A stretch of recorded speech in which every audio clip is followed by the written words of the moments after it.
I don't know what you're saying. I said, I'm the great one. The great one. The ancient one. For Christ's sake, I'm the original one. I'm the ancient one. I'm a Lovecraftian entity that's hard to understand. Incomprehensible. To have two roommates is what I heard.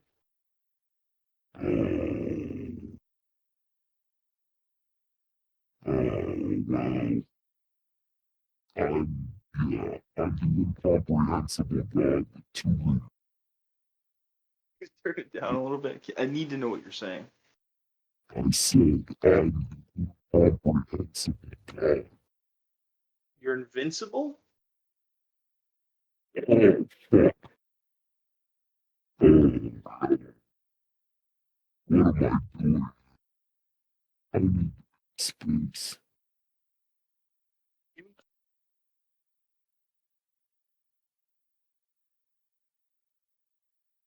Could you really not hear me, or were you just fucking with me? I could not understand. I could hear you. I just couldn't understand what you're saying. Oh, I was like saying shit like I am the great ancient god and I and heard all I this other heard shit. ancient. I heard Yeah. ancient. I was trying to And figure out what you were saying. and then when you were like, "Oh, you have two roommates," I'm like, "Yes, I'm the ancient god with two roommates."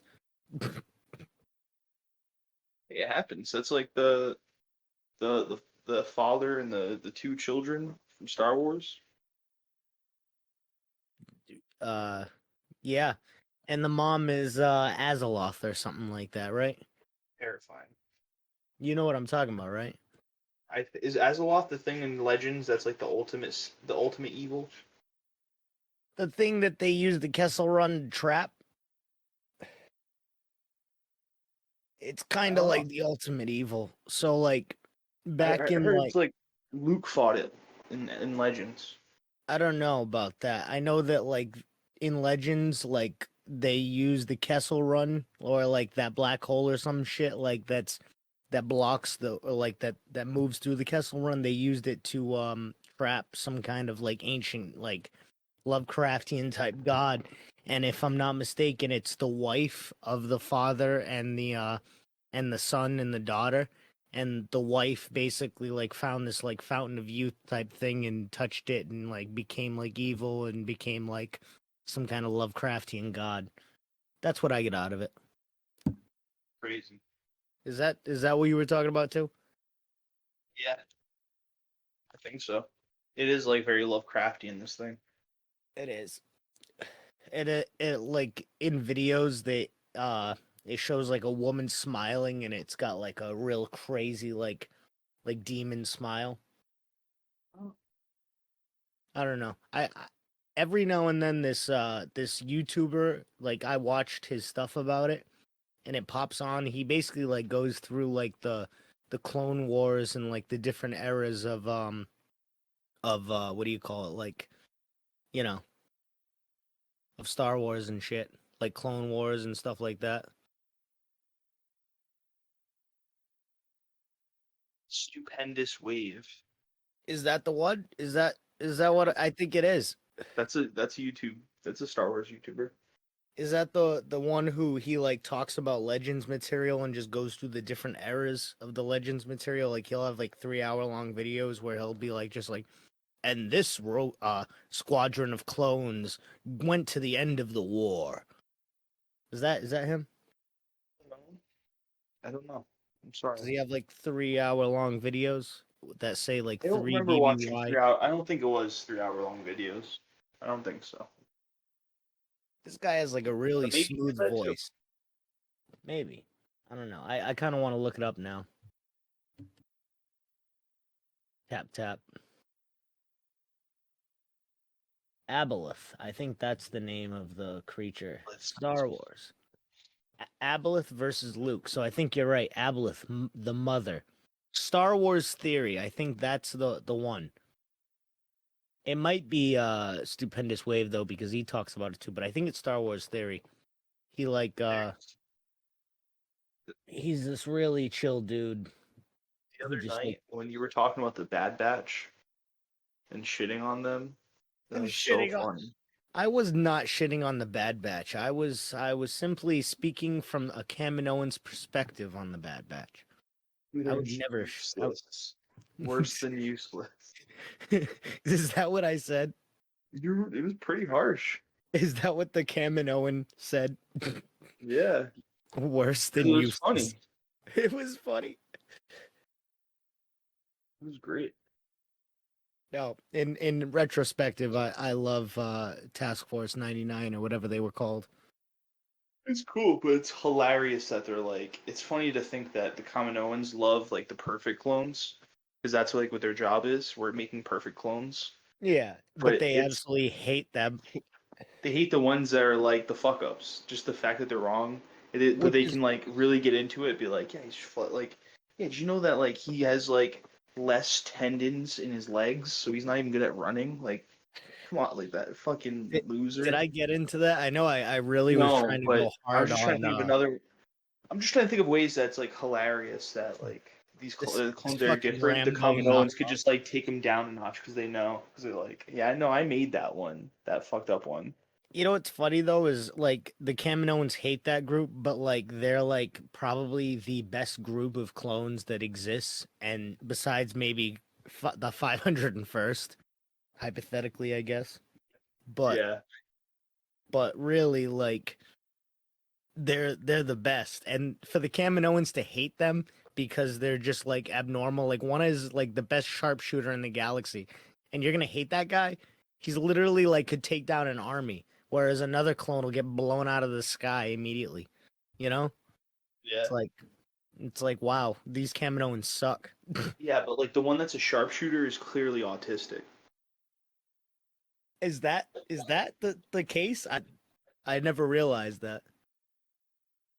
I mean, They all have something, I you was just know. gonna say he's clearly. Does that mean the tech guy is too?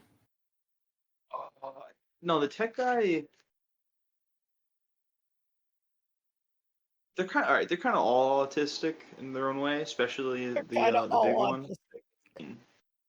Yeah, I mean, we're not psychologists, so we can't really, I guess, we can't really diagnose fictional characters too accurately if we try. Yeah, You're also only given so much information about like a fictional character's life, so like you can use like the MBTI scale and stuff like that to accurately like tell somebody's personality on like a fictional character.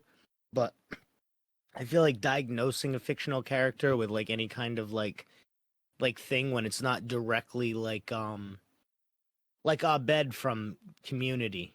It's pretty much like known that he's autistic, right? Isn't that like yeah, a thing? Like that's almost absolutely. yeah, and it's not really ever is it really stated, but it's almost like it's pretty much known. Who else? Name another one.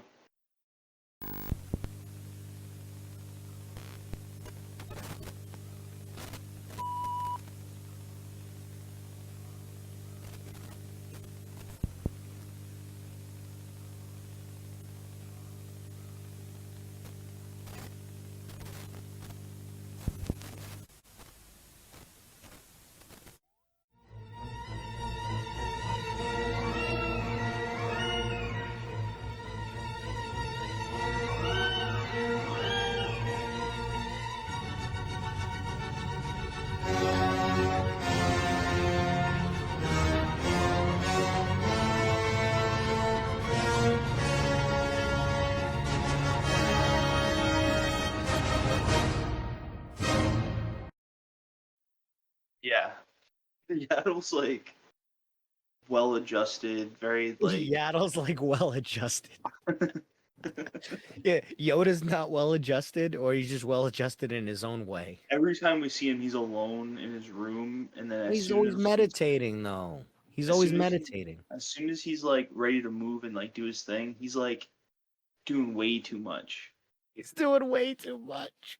He's doing way too much. Like when he fights Palpatine, Yeah. and then he gets his ass like kicked immediately. Well, I don't blame him for that. Palpatine's kind of crazy good. I don't think so. Palpatine wasn't really that great. He was just throwing the Senate things at him. He could have just literally threw him back. He took out, didn't he take out like he took out like 3 Jedi, didn't he? 3 Jedi Masters. Yeah, but that was like such a bullshit scene. And Yoda was really holding his own. He just kept dodging the Senate like chairs and shit being thrown at him. Like he could have done so much more. Yoda I do, you know what, now you say I remember the scene, like, it was just him being like, yeah, yeah, and then him just be like, I should probably get out of here. Yeah, You know, getting exactly. away. Exactly. And then he just like Like, what? goes and he takes off and he just spends the rest of like his time on Dagobah all alone, and he arrives on Dagobah and he just looks You around. know He's like, why? well, He this got is it. overstimulated. Yoda He was got just like, he was like, overstimulated. I can't do this anymore. I'm just gonna go.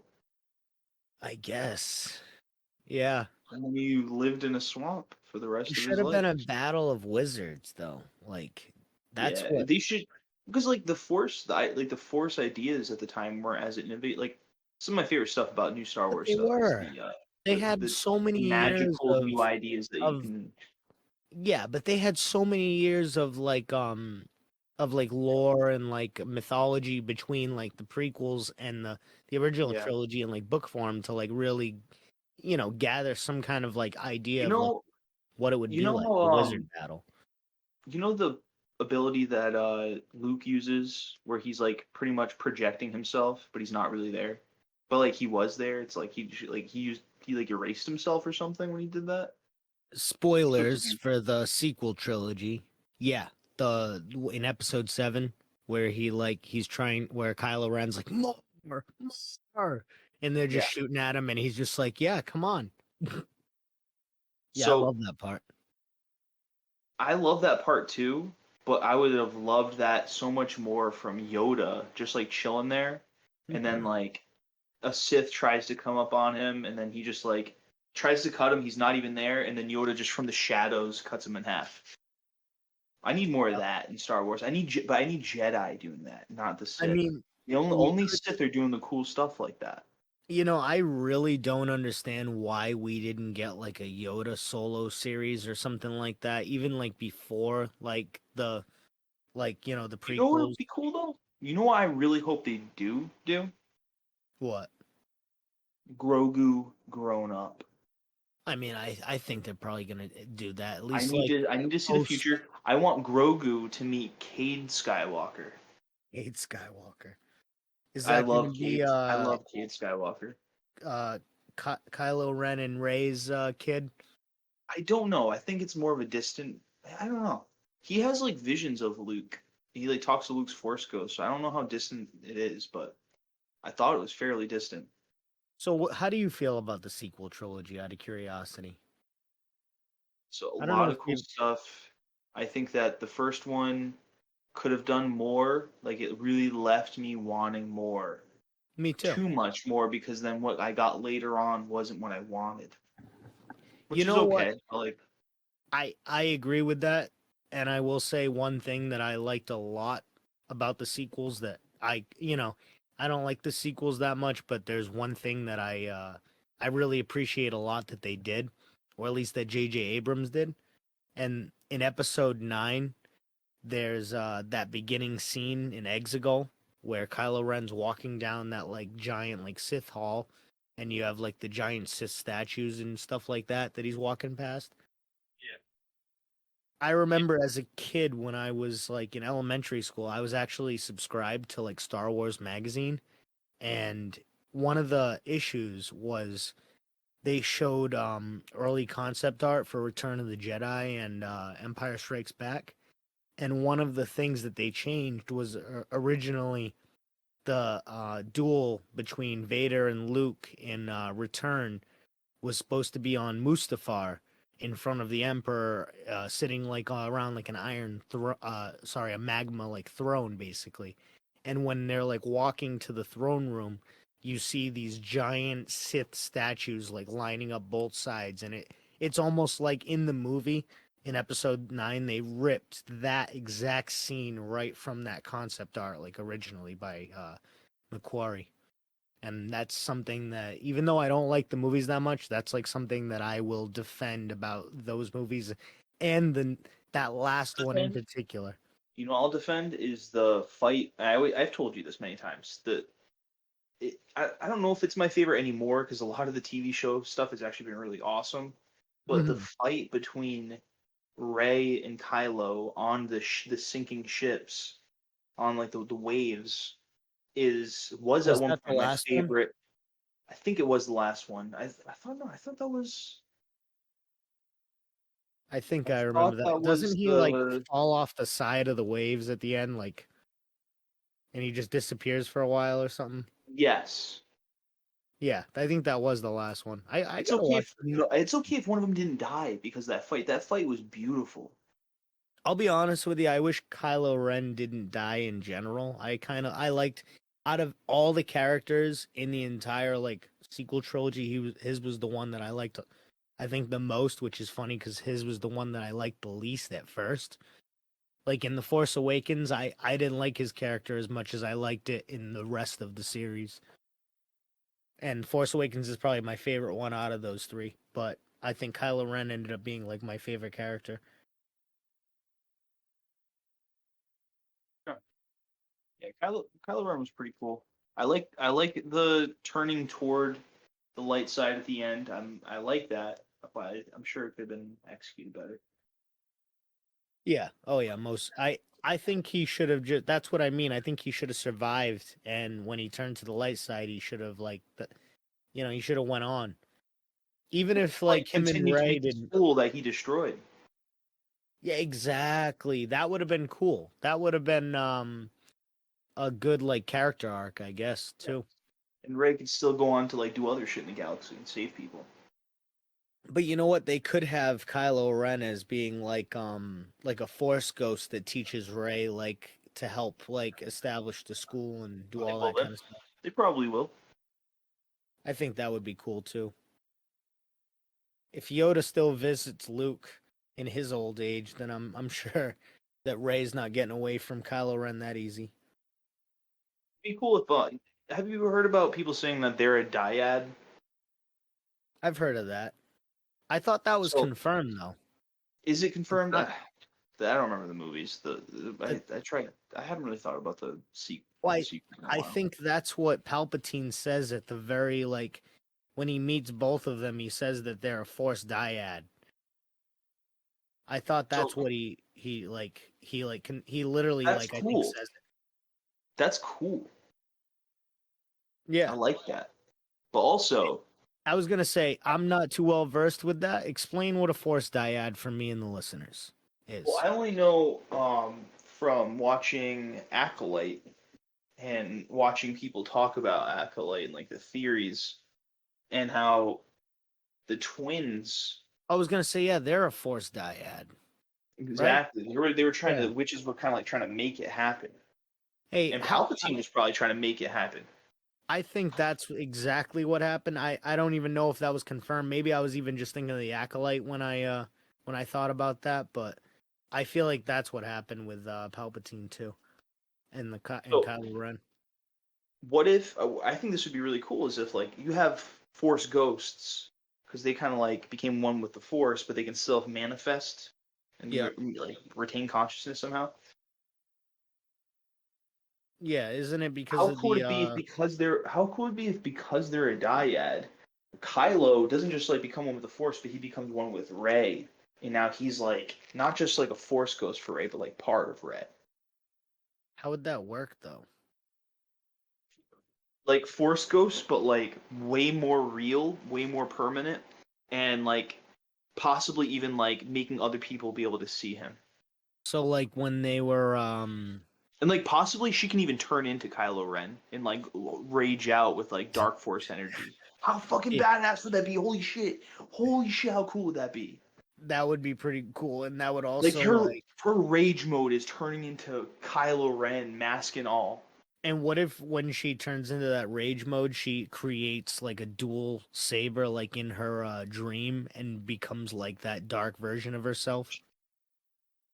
You remember that when she has like a Yes, force dream and she becomes like a Sith, basically. that would be sick. That would make sense why that's where it goes too, wouldn't it? Exactly. Wow, Exactly. that'd be very fun. Because it'd be cool. Because like you could make her armor, make it look like it's gender neutral. You can't tell that it's not actually Adam Driver under there. So just have her wear a straight up Kylo Ren mask.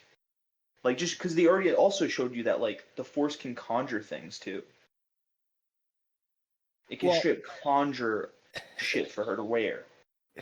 what I was thinking was when you were saying about like how it would be like the Force Ghost but real, it reminds me of when Kylo Ren and Rey do that. They have like that vision. You know what I'm talking about? Where they like see each other like in the seventh movie, where they or not the eighth movie. Them touching like makes it so that Kylo can find her, Is that what happens in that? isn't it? Where he shows up on Octal or whatever? Or he doesn't show up there. He shows up to the salt place, the red salt. Yeah, What is that called? Crate? I don't know. I don't know. I think it is. I think it's I'm called still Crate. very excited about the idea of Rage Mode Rey, where she's just like fighting like herself, cool badass Jedi, getting overwhelmed, and then just Kylo Ren taking over, and she all of a sudden is wearing Sith armor, and you're I not mean, even sure if it's her anymore. honestly, I would love to just see another Ray, like not maybe not movies, but like a TV show. I thought they were making a new Rey movie. They were I working thought on they that. were too. I thought they were gonna do like old They Ray, should. old woman Ray. Well, no, Daisy Ridley was signed on for it. I'm pretty sure. Yeah, but weren't they planning on like doing a thing where they show her as like an old lady and then they flash back to like the Ray, Daisy That would be Ridley cool. Ray? That would be cool. That'd be cool. See, my idea for excuse me, who the Mace Window show would be basically like that where it like half takes place in like old age and half like when he's like a really young guy like in the prequel era but even earlier. But like, when he's got his arm hacked off and he's being chased and shit. Yeah. Yeah, man, I would have loved to see old Mace Mace Windu? Windu. Yeah, Yeah. that'd be sick. Like he added a whole new vibe to the Jedi. It was cool. But yeah, cuz he was like one of the only Jedis that could like almost channel the dark side. He like tiptoed Not only around that, the but dark like side. he was like a pillar of the Jedi where like it was like him, Yoda, they all were a squad and they were all like making decisions as a council, but like Isn't it kind of he was making his own decisions. isn't it kind of strange though that like one of the most powerful and one of the pillars of the Jedi Order was also one that was one of the only ones that could like tap into that dark side. Isn't that kind of odd? Not that that's cool, but like it's interesting. Like why was he allowed to? I guess because he had so much Yeah. control over it. Yeah, I thought that's what they said. They never really said it, but I think that's like what it says in like his wiki and stuff like that. I could imagine he lived a very like you know how Obi-Wan goes off and like breaks the rules and like so does Qui-Gon Jinn. I'm sure there's other Jedi where like they Obi have Wan things that breaks the they have rules more like attachments. But I could see Mace Windu being a Jedi with no attachments to the point where they're like, "All right, rage out, bro," because we know we're gonna watch you just sit calmly like a tranquil pond as we fly back after slaughtering a whole planet. well, I You feel know what I like mean? I guess so. I don't know if Obi Wan's the right like measure because I feel like Obi Wan is like the James Bond of the Jedi Order.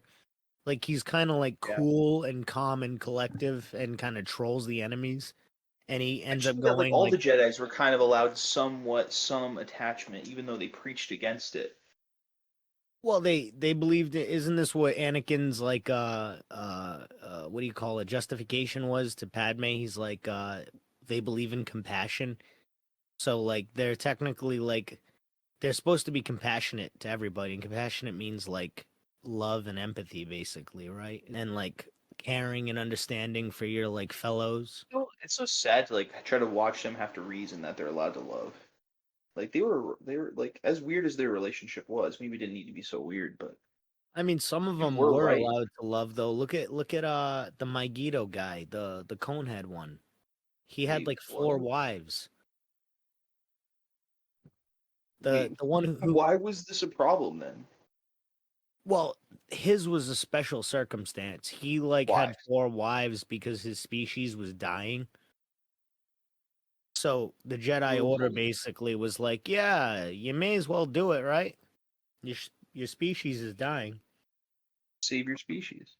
Yeah. So I think like with Yoda, maybe too, it was like another thing because like there, I don't think there are that many of that species either. It's still a mystery I could also species. imagine like the fact that he also a Jedi Master? Isn't he on the council? He's the Jedi Master. He's not a Jedi Master. He's like So he's like number one.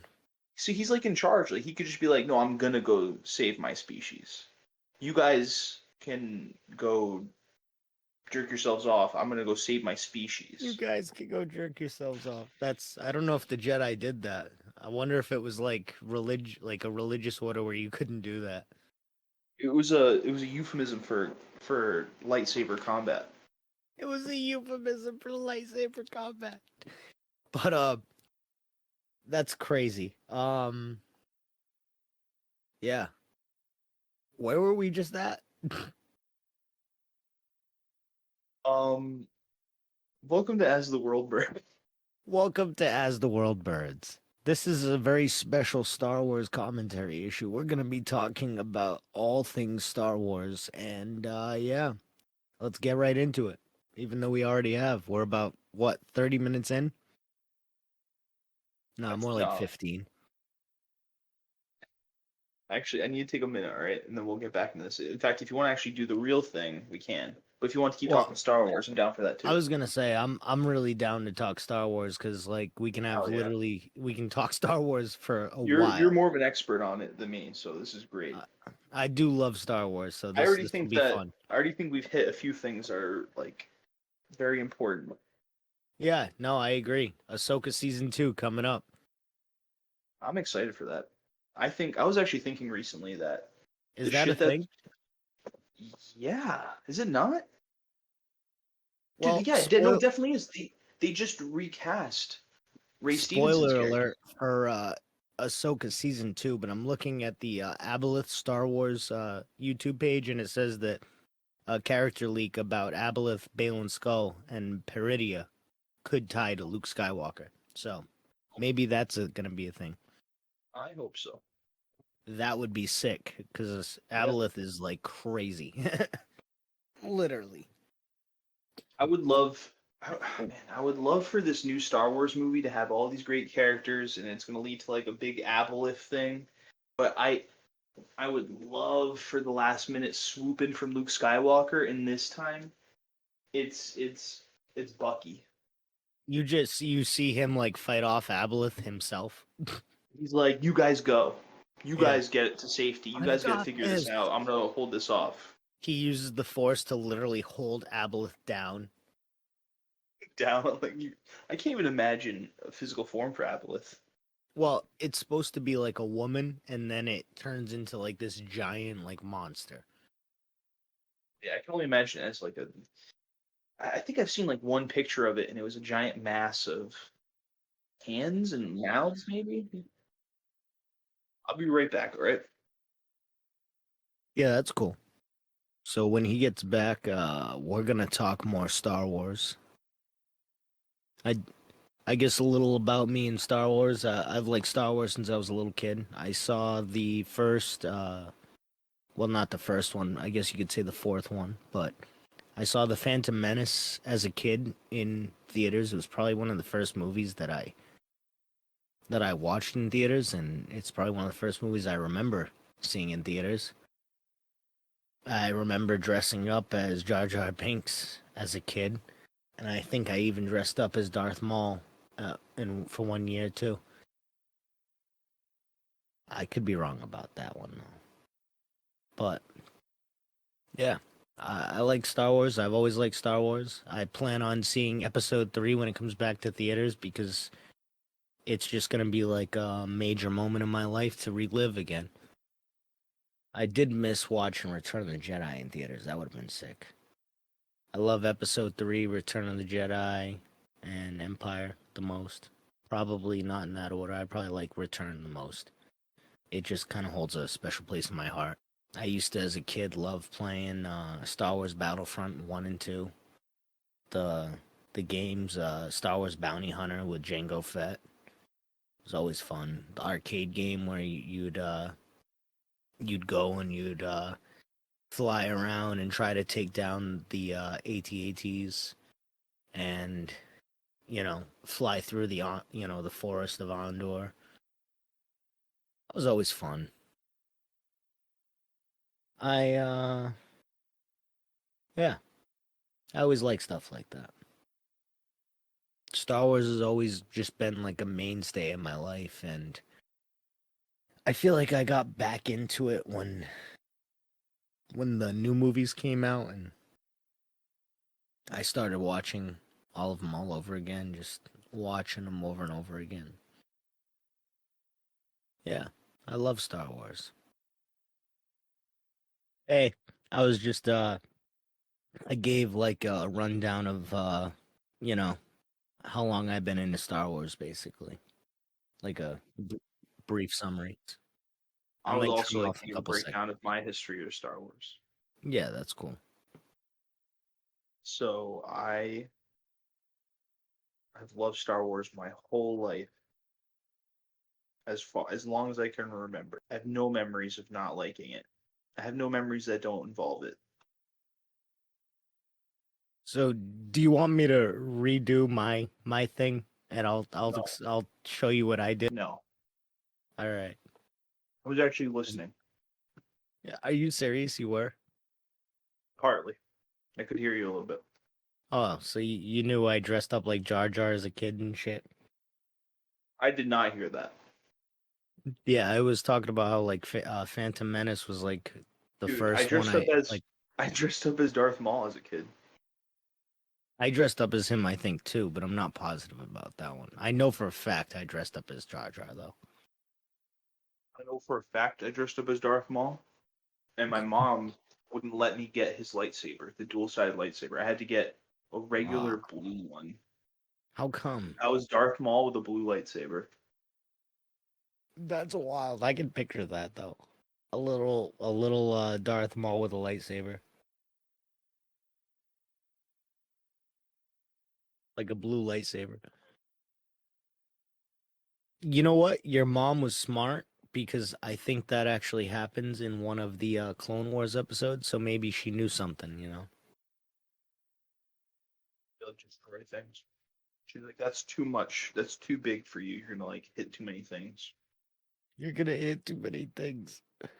I mean, she might not have been wrong.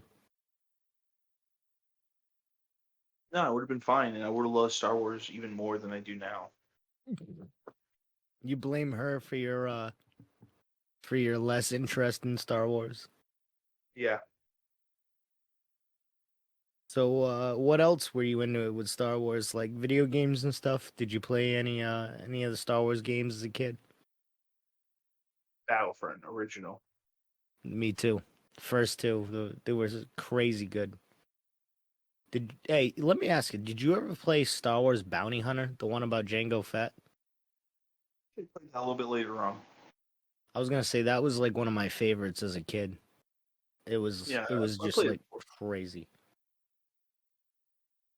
So much so I bought that game from Blockbuster when I was a kid. True story. And I had like a Blockbuster case that had, the Bounty Hunter logo and stuff on it. Yeah. Well, not the logo, but like it said Bounty Hunter on it. It was a Blockbuster logo. Yeah. That game was actually really good. Yeah, it was. You could like take on like all these like different. You could hunt bounties on the street, like find random people that are just walking around and just turn them in. I used to love that game. They should remake it. I think they kind of did, but like they should like remake the idea. So, Would have like made what is what it? was it? What was it called? 1313? Star Wars 1313? Yeah, that would have been so good if they made That would that. have been so goddamn good.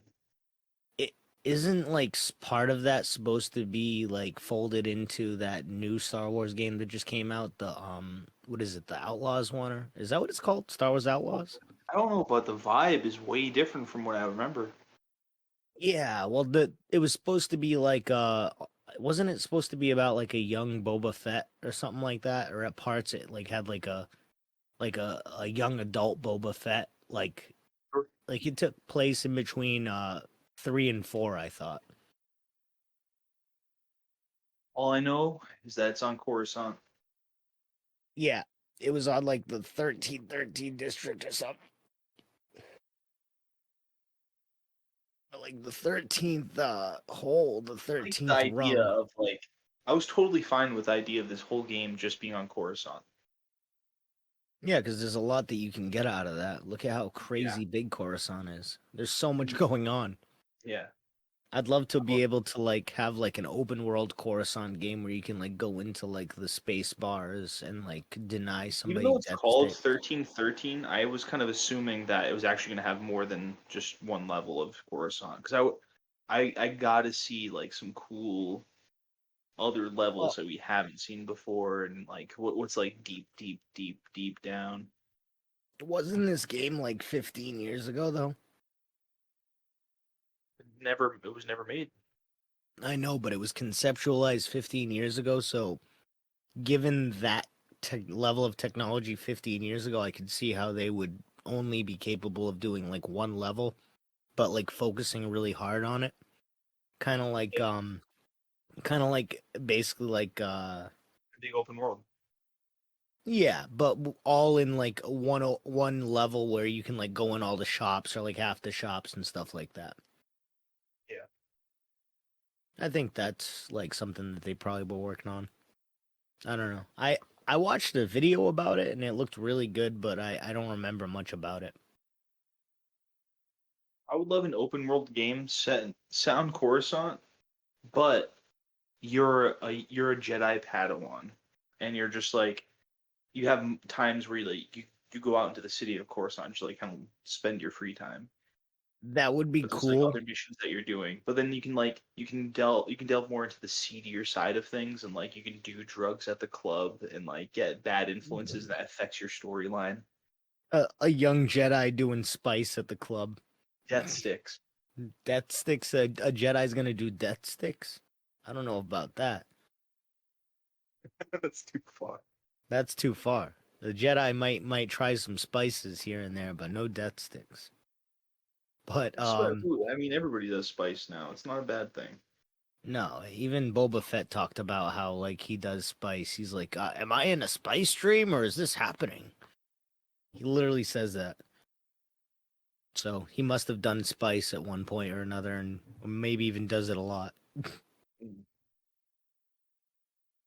I think it would be cool for that same exact idea that you said, but like midway through the story, or maybe 3/4 of the way through the story. I think midway would probably be good. Have Order 66 happen, and so this like young Jedi that's like, gone into the seedier parts of Coruscant suddenly has to entrust those guys instead of the clone troopers that he was supposed to trust from the get-go. You know what I'm saying? It's like a flip on its head where he's like, well, now I have to trust these like criminals that I've become acquainted with instead of the clones and the Jedi who are no longer there to help me. That would be cool. Yeah. But it stays on Coruscant. Yeah, that would be cool. It ends with him just like, fading into the crowd. Disney, listen to us. Make this game. All right. let's jump back into like, non-video game Star Wars. Where are we going with that? I want to talk about how I wasn't a big fan of kyber crystals turning red, and How I'm come? I'm hoping that doesn't turn into crystals just turning into whatever color your color is. I'm Yeah, hoping but it's not going to turn into that. it's a classic situation when a kyber crystal turns red. It's basically them bleeding the force, the wills that like control the force of the lightsaber. So what you're doing is you're causing them so much pain that they bleed, and that's what causes like the red lightsaber color. I liked that. I remember in the past they had fake kyber crystals, and the fake kyber crystals were red. It's not fake kyber crystals. I thought that's what it was in the past. It's not. It's literally it's a process where Sith. Where am I getting that from then? I swear that's I from don't something. know. There's It synthetic kyber crystals. That might be a thing, but I know red lightsabers are from kyber bleeding Now they are. the lightsaber. That's new. That's within the last like 10, 15 years. I'm telling you, it's not. It's been since before Force Awakens. I remember this was a thing. I gotta plug in my thing. That's interesting. Yeah, it. I'll be honest with you. It's been a thing for a long time. Maybe even like going back to the original like lore. It's not Look up. a new thing. I'm pretty sure it was in like the old lore and old mythology that when a Sith has to bleed the Kyber crystal in order to get it to turn red. And that's why like Ahsoka's lightsabers are white because she took a Sith lightsaber, I think it was, and turned it back to life, but not really. They just gave like the Force new life in it, if that makes sense. Yeah, it had like a hard reset, so it doesn't have color. Exactly. But it's kind of interesting. And that's why, like, Balin's skulls is orange because his is hurting, but they're not bleeding yet. You can see it happen in, like, for the first time ever in, I think it was Jedi Survivor. Hmm. But I think doesn't it happen to the Acolyte? She turns it red like that, like instantly. That's like considered like to a Jedi, that's considered like a very like sacrilege thing to do if you bleed like a lightsaber. That's like considered like that's one of the last steps to becoming a Sith. So if you do that like out of nowhere, that's basically like a sharp turn into the dark side. You know what I mean? Torture your own lightsaber. Yeah, exactly. That's in like what's his face? In Jedi Survivor, like he's like getting pissed and he starts talking to Cal, and all of a sudden he's working on his lightsaber and he just starts bleeding it. And Cal's even like, "What are you doing? What did you do?" Because he knows like the implication of what's happening. Like this dude's just going over the edge. Pretty Crashing wild. out. Yeah, exactly. Crashing out. That's a good way to put it. The Sith crash out. Or Jedi crash out. You know who has a Sith crash out? What is it? Who's a Sith who is crashing out all the time? Palpatine? Maul. Darth Maul? Yeah. Yeah, he is. You're actually right. I'm not actually, but that's like so dead on. Like, yeah, Darth Maul's constantly crashing out. He doesn't know whether Something's always got his attention, and he's always just like, ah, ah. he's like, I need to be a criminal overlord. Ah, And when he's not like raging, he's still just like all of his I don't know. plans are just like him He getting he's back at somebody or like he's pretty raging against Kenobi. He literally goes Kenobi. Yeah. He does that like multiple times. He yells Kenobi's name in a fit of anger. That's like the one person that he absolutely despises. Like more than even maybe Palpatine. I don't know. Maybe. watching I was watching this show and in it, all of a sudden, the guy who voices Palpatine Darth Maul comes on. I'm blanking on his name right now, but I knew it at the time. I shouted it out. But Sam what else? Witwer. Sam Witwer. He was on the show Mythic Quest. He played like he plays He's on the main Mythic Quest. characters. Yeah. Well, he just for like one episode. He plays the father of the main dude. What season does he come on? Because I watched like the first season and the second Maybe it's the season, third. like the first half. Maybe it's the third. It's in a flashback episode where it's showing the childhood of the two main people. Does he talk like Darth Maul? Oh, he's just like a hard ass dad who's taking his son away from his either drug addled or just mentally unstable mom. Is his name Ian? The dad? Yes. The dad's name's Ian, but the son goes by Ian. Yeah. Is his name Ian originally? Or did he just take his dad's name and just twist it? His name was Ian because Oh. the grandfather says Ian like the grandfather tries to tell him something about Ian and he goes like his name's Ian. It's not Ian. Huh. Wow. Yeah.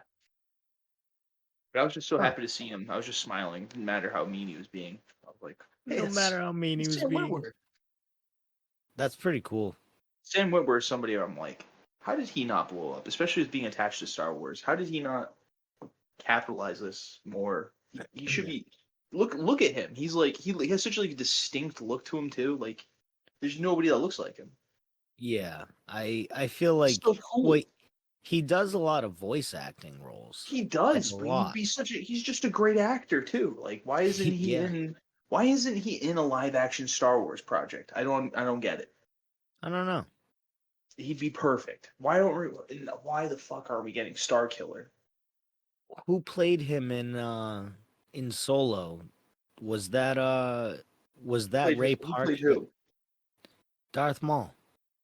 Spoiler Oh. alert for Solo. Yeah, Darth Maul. I've never watched Solo. You never watched Solo? Yeah. It's the one movie that I've watched the most that I forget the most. Like I'll watch it literally. I've watched it probably upwards of like I don't know, 8 to 10 times, and I forget most of what happens in that movie. Hey, maybe I did watch it and I forgot. You might have, honestly. I feel like I forgot the first 2 or 3 times I watched it, and then like now I just like I remember like like points of the movie, and that's it. Like the Kessel Run pops up, and I think Aboleth or whatever shows up in that part.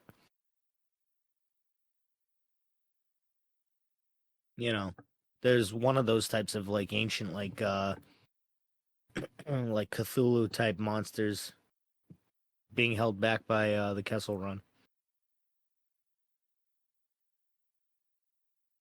Sorry, dude. No, you're good, man. I was listening. I was just not talking because I went outside the room. Yeah, no worries.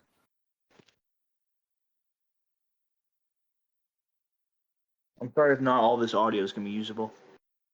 No, we're gonna cut around a lot of stuff. I think a lot But of this is gonna be like times where we meet up. We're gonna have a designated time where we just listen to a whole episode that we're doing, and we just cut it up as we listen to it. yeah, I mean, I feel like I could easily edit this one. This one is not gonna be I don't know if I want to keep in the part where we talk about like the fictional characters with with with I think things. that's the best part. I think that's the most interesting part. I'll give you that. Stop pretending to be some liberal TV host. Stop trying to be Mario Lopez. Mario Lopez. He might be Republican. I don't know. I don't know. I think he'd be pretty liberal. You'd Like- think that From Access Hollywood, that guy? from Saved by the Bell. Yeah. That guy. We're talking about Screech? No, Wait, is Screech still alive? nah. Screech died. He did, didn't he? No, I don't know. Check. I think he did. Yeah, he's dead. He died February 1st, 2021, age 44 in Florida. Dustin Damn. Diamond. That's Damn. crazy. It's crazy that I knew that. I don't know. Something in the back of my head was saying Screech is dead. Speaking of characters in fiction with autism, Small cell lung cancer. Oof, that sucks. he had autism of the lungs. He had autism of the lungs. Is that what small cell lung cancer is? Uh, yeah. Dustin Diamond died of cancer. This is the highlight Now, of the whole episode. what Star Wars project was he in? Was Dustin Diamond in a Star Wars project? I don't think he was. No, he wasn't. So why are we talking about him? Because we started talking about Mario Lopez. And we got into Saved by the Bell, and I was curious because I thought he died. Dustin Diamond. Oh, it's okay. I was His just dad is Mark Diamond. His dad actually has a Wikipedia page. why? What did he do? He was an actor known for 21 Jump Street and American Oh. Hot Wax and Light of the Day. Wow. Mark Diamond. Hmm. Wow. I wonder if he's proud. I wonder if he's alive. I don't know. I think he is. Do you see? There's no death date, right? Yeah, there's no death date. So, Mark Diamond alive. Son, Dustin Diamond, not alive.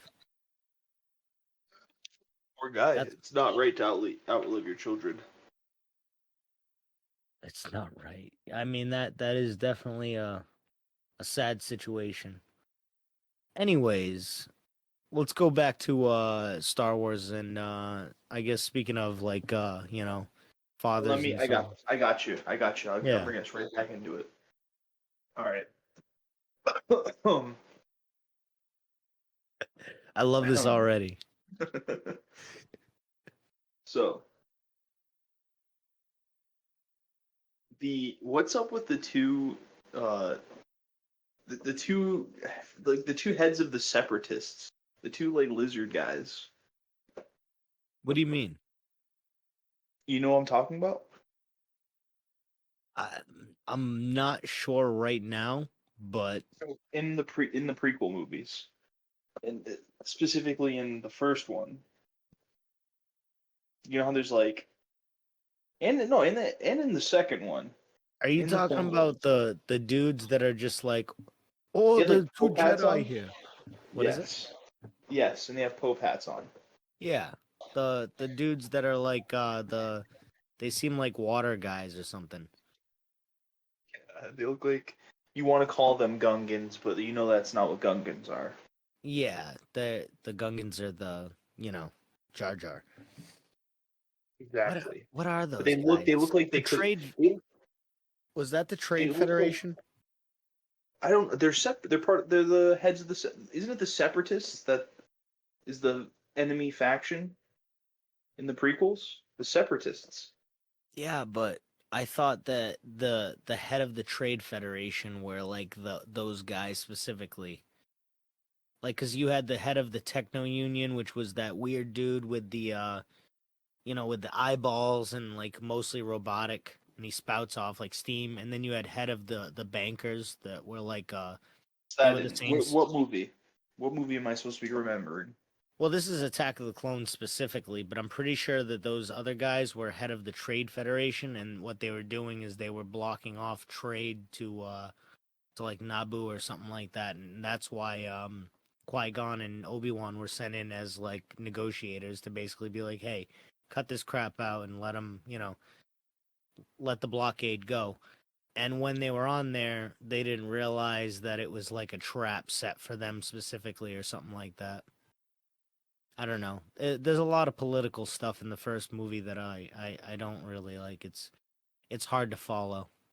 Them reacting to lightsabers coming through the big metal door is one of the most iconic Star Wars moments ever. It It stayed with is, me. and it's followed by one of the funniest Star Wars moments of all time when they decide to use their force speed for the only time in the history of Star Wars. Do you remember that? Obi-Wan and Qui-Gon like dip out like going 100 miles an hour out of the screen. I don't remember that. That's a real thing. That didn't stick with me. When the droid echas show up, they start shooting at them, and Qui-Gon and Obi-Wan bounce out of the way, literally going like 100, 200 miles an hour, like as if they're like a bullet. It's crazy. I'll have to watch Like that again. it's pretty funny. I love the prequels. It's their one force dash that they have locked in loaded for the entirety of the saga. They should be able to do that though. They really should. That's kind of a thing in like the games and stuff like that. Not just the games, but like they can't just they jump really high. So if they're just running, they should be able to do that. Yeah, they should be able to like even do like a second jump with the force where they're able to like push themselves off of things. Yeah. Like a I mean, like Obi-Wan pretty much does that when he like flips up. that's true. I didn't even think about that. He does do that. That's how he takes out Darth Maul. Yeah. I like how and that's how Anakin thinks that he's gonna take out Obi-Wan, but Obi-Wan knows it. He's just like, don't even try it, and he tries it. He takes his legs off. I just realized that. That's like poetic justice almost. I like that. Just like life tried to come back and get Obi-Wan for it, and he's like, "Don't no." It He's wasn't like, even nah. Anakin coming at him. It was just like it was like he defied. It was his final destination moment. He was just like, "Get the fuck out of here." Did you ever finish Star Wars Rebels? No, but I know what happens at the end because I wanted to know what was happening in Ahsoka. So you know about like Maul? No. So spoilers for Rebels. Maul comes back in Rebels, and it's one of the coolest like two No. episodes of Oh, all time. wait. He trains Ezra for a little bit, doesn't he? Yeah, and Ahsoka comes in, she bashes Darth Vader's helmet and realizes that it's Anakin behind the helmet. It's a pretty awesome like two episodes. And like the Inquisitors show up. They're at this like ancient Sith like monument. But fast forward to like another season or two, and Ezra thinks that he like sees Darth Maul like everywhere he like goes, and it turns out that Darth Maul actually like is like lurking around, but that's because Darth Maul and Ezra are both trying to open a Sith holocron, Yeah. and the reason why is because Darth Maul wants to find where Obi-Wan Kenobi is. And what he ends up doing is he finds out he like he finds it because of the twin sons. He has like a vision of twin sons and stuff like that. So he takes off and he goes to Tatooine where he finds Obi-Wan Kenobi just out in the desert in front of a fire, and he like basically like goes and tries to attack Obi-Wan in a classic Darth Maul way, and Obi-Wan is just totally ready for it and just like stabs him. And one of the last things Darth Maul says is he like looks at Obi-Wan and he like dying in Obi-Wan's arms, I swear to God. And he says to Obi-Wan, he goes, is he our savior? And I think the implication is that he's talking about Luke Skywalker, because Luke is like shown for like a minute like Darth Maul's like staking out the house. It basically like implies that like Darth Maul like as he's dying realizes that Luke is supposed to like overthrow the Empire and stuff like that.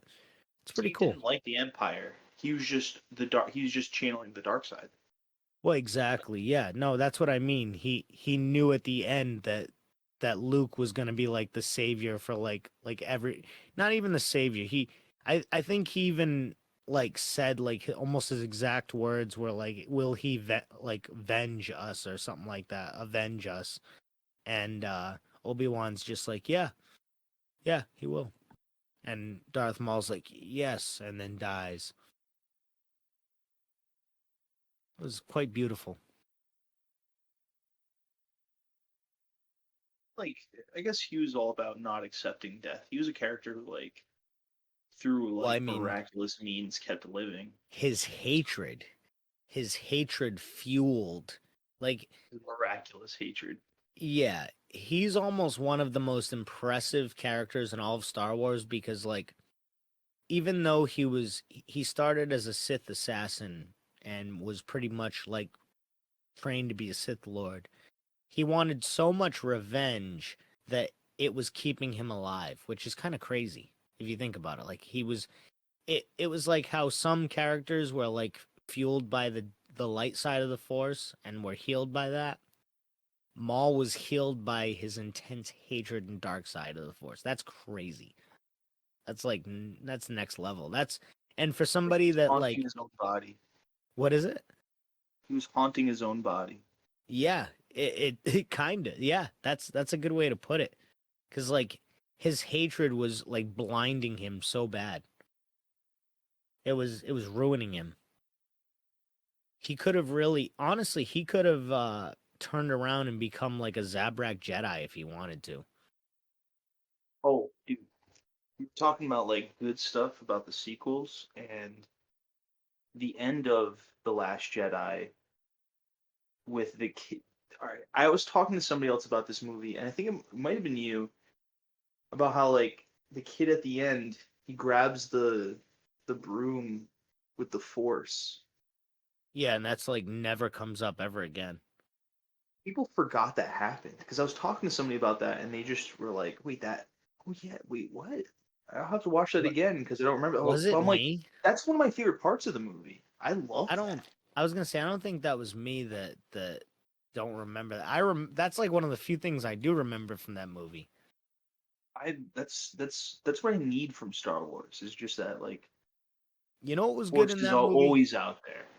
That's my least favorite Star Wars movie, to be honest with you. But I really like that throne room scene in the red,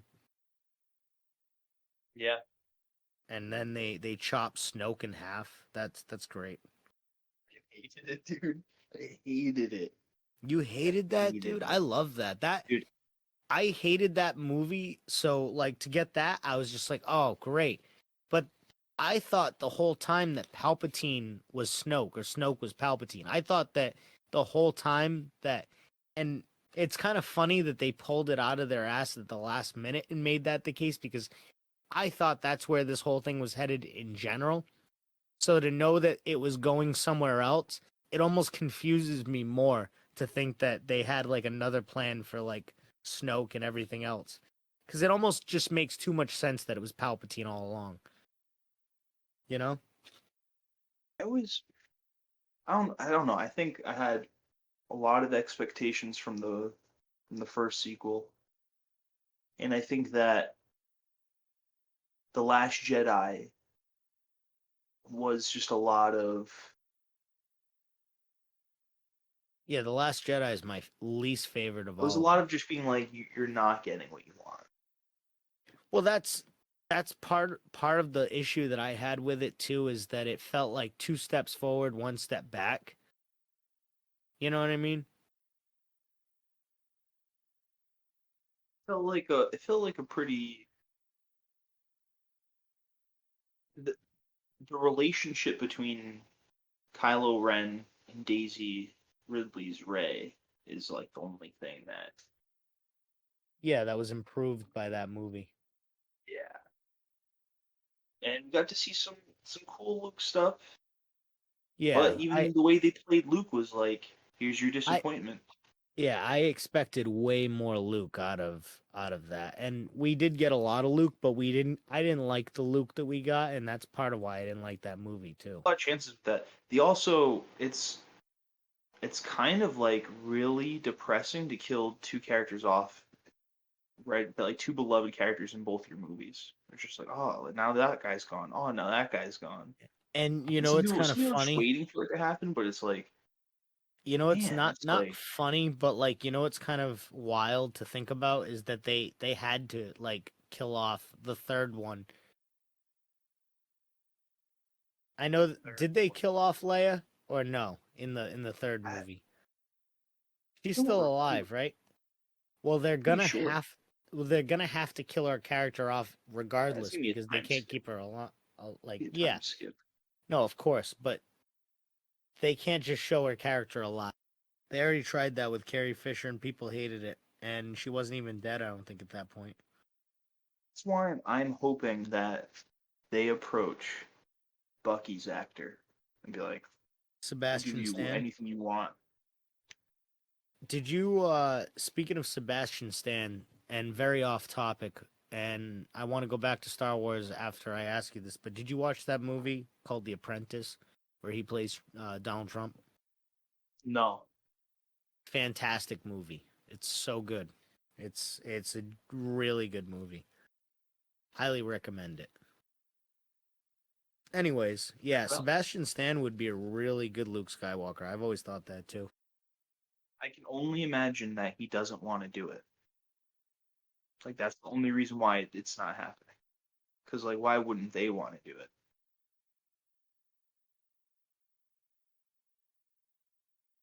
Yeah, but something tells me it'll be like a slam dunk. It'll just be like easy. He almost had nothing to live up to when it came to like Bucky. You know what I mean?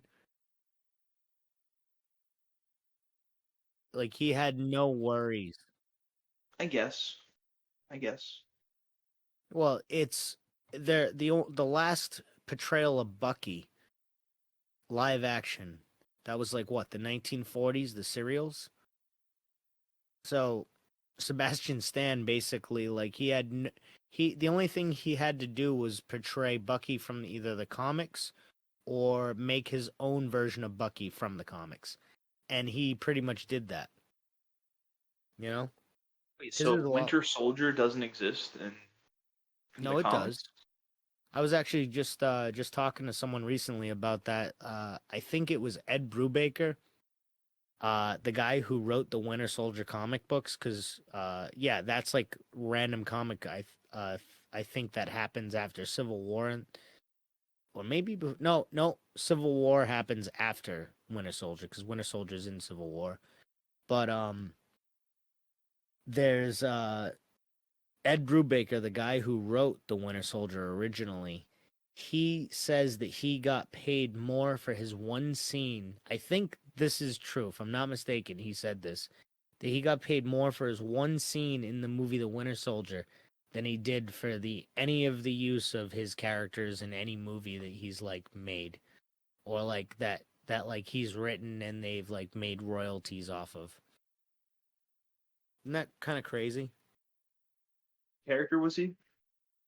He was a guy working on the Winter Soldier in the Russian lab when they put on the thing that like zaps his face and causes him to Wow. lose his memory again. Yeah, I think Frank Grillo was in that scene.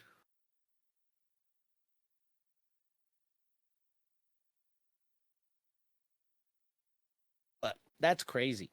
Did you hear about the? Did I tell you about the DC Marvel crossover that's about to happen? No, but I heard about that, like another amalgam comic situation. That's pretty cool. You think it's gonna be any good, or it's just gonna be like You a all right, sell? dude? Do you remember me talking about Doomsday Clock? Yeah. In Let's. the end of spoiler alerts for Doomsday Clock. Yep. At, I can't remember if it's in part one or part two. I think it's when the Justice League confronts Doctor Manhattan. Isn't that part They two? it must be. He pretty much tells them a series of things that are going to happen to their Earth or to their reality, and I always envisioned because like I saw when I saw some things, I was like, that sounds like they're just gonna do that. That sounds like something that's a plan. He listed off so many things that sounded like they're gonna happen to DC Comics in the future, and one of Is them one of was, them Thomas Wayne becomes Batman and his wife becomes the Joker? Is that one of them? Or did that well, already no, because that's happen? already happened. Oh, all right. That's shit that's been happening in multiple universes probably. See, I, Um, I like this dichotomy that you and I have because I'm really into Marvel, but you're really into DC. So this kind of works as a good yin yang kind of situation. But all that being said, I am so excited for James Gunn's DC. yeah, yeah. I just wanted to say though that the little hints in Doomsday Clock were really cool. Like the way he described it was, I think he said like big, like a green behemoth, or like he just described some of the Marvel heroes as crazy obstacles that are going to be coming up in the future. And then again Oh, listed off a bunch of other crazy things that have nothing to do with that are like plans that DC has for the future.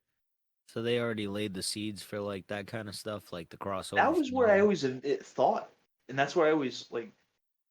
That's one of my favorite things about Doomsday Clock. One of my favorite things that happened. What I was waiting for, the way that Doomsday Clock was received, the way that things changed at DC, I was worried that all that stuff wasn't going to happen. Um, Honestly, I've been pretty checked out from DC Comics. I did don't know what's well, going on. did you ever I read? heard that, and I'm ready to check back in. I'm right. Did you ever read the Amalgam comics from the '90s, or like No, early 2000s, no, where it's it like seemed pretty cheesy to me. they were all right. I had the compendium or whatever it was, and it was like it was very cheesy, and all it was is it probably was just a way to sell like trading cards or something because it was just like you had Superboy and Spider Man, Spider Boy, I think it was. It was just like stuff like that. But I have a couple. Downgrade.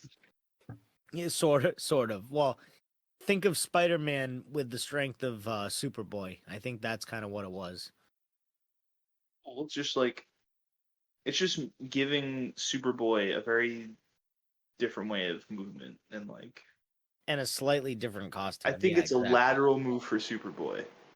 It's a wicked lateral move for Superboy, but it's an upgrade for Spider Man, most Yeah, it's definitely. fun for him and whatever It's weird fun for consciousness him. he has as a conjoined being. You know what character I really like the design of, but I feel like makes no practical sense at all, but it was like the coolest design, so they're like, we have to just make this character.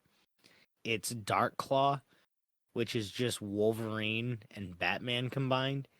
And Yeah. that makes no sense from like a logical standpoint, knowing either of their characters, other than they're like both like kind of brooding.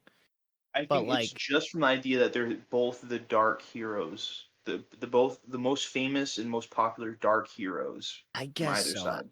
I just feel like Batman and Iron Man would make sense. Batman and Moon Knight would make sense. Batman and Doctor Doom would even make sense. Batman and Wolverine is just like front. It looks cool. It's probably the coolest costume out of all those like cheesy costumes, but it to me makes just like like you said, it's just a two dark characters combined. Yeah, I think it just the people in charge at the time, that's what was important to them. Like it's about the vibe of the characters. I forgot who Superman combined with. Wonder if it was Thor. I don't know. I just picture it like Superman having like a giant hammer or something. But I think that was just a different character. Correct me if I'm wrong.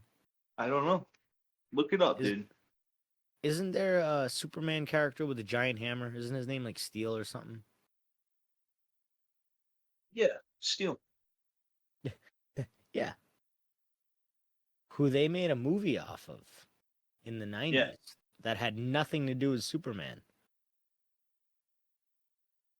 Let's yeah. see. It's weird that they didn't even like why not have Superman appear in it? Is that like too much money to ask DC I to think give them or something? I don't know. I don't know. I think it was just a dumb idea and they just wanted to have a separate superhero from Superman, but what's the point of that? Isn't he a Superman character? He is. It's like having Craven the Hunter in a movie with no Spider-Man. Why do they keep trying to do that? Why do they? It's like having a Madam Web character with no Spider-Man at all. It's like having Dr. Morbius the live. No, actually, that one could work if it was good. It's like having Venom, a character that looks exactly like Spider-Man, in a movie all by himself with no Spider-Man at all. They're doing some miraculous shit with Venom, but I haven't seen the new movie yet. I watched it, and I'll be honest with you, it's probably, I don't know. The second one is so bad. I don't remember the second one, and I probably remember the third one. And I was gonna say the third one is the least memorable, but it's not. The second one is the least memorable. The third one is just like a really basic ass movie, and I didn't have a problem watching it, but it just at the end of the day, I was like, why am I wasting my time with this? And what did they do to Null? That's what I want to know. Null is such a badass character, and like he's barely in the movie. I can only remember like one scene with him. Really? And I think there's only two scenes with him. I think I missed the other scene because I was half paying attention. But yeah, no. He sucks, dude. He pretty much just sends like things down that like attack the main characters. And then at one point, Venom, like the character Venom makes like the dumbest like can I just spoil this? Can I just like say spoiler alerts for Venom? Can I go into it? Please go for it.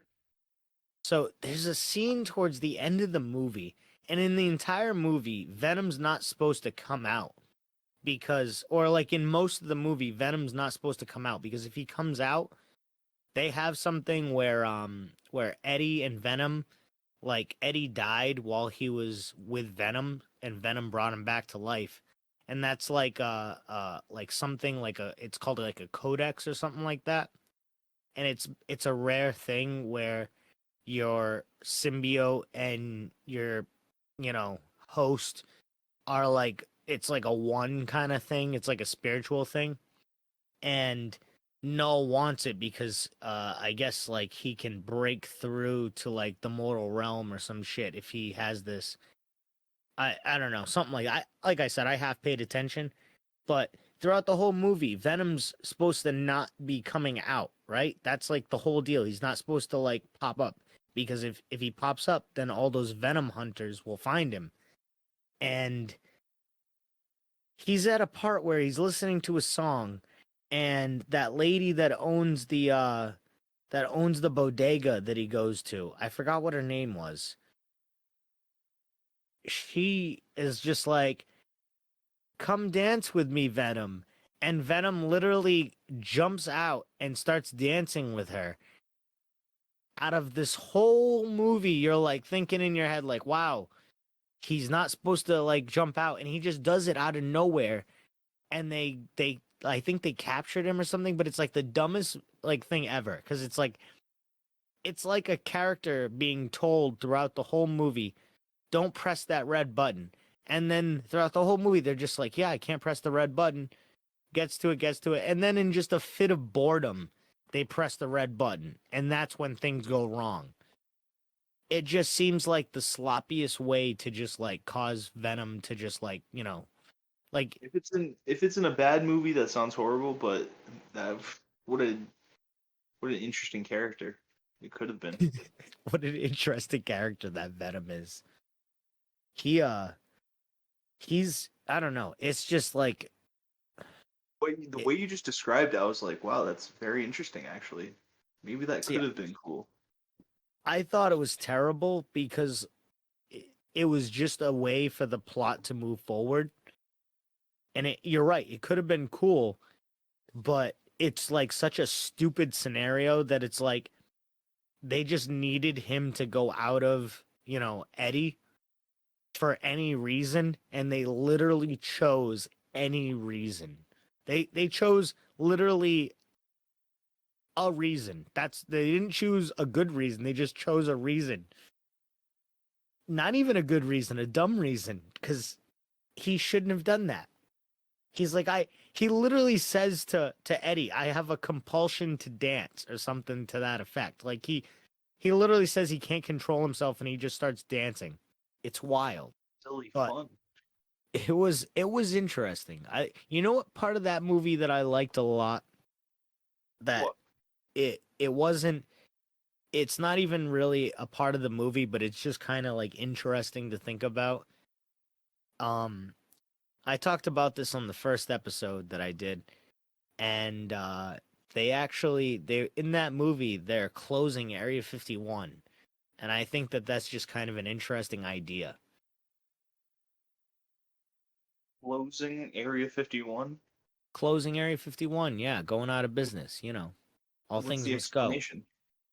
They just said, that you're asking in a movie that has no explanation given to the compulsion of dance. You're asking for an explanation of why they're closing Area 51. Just say that they're closing Area 50. They just say That's that?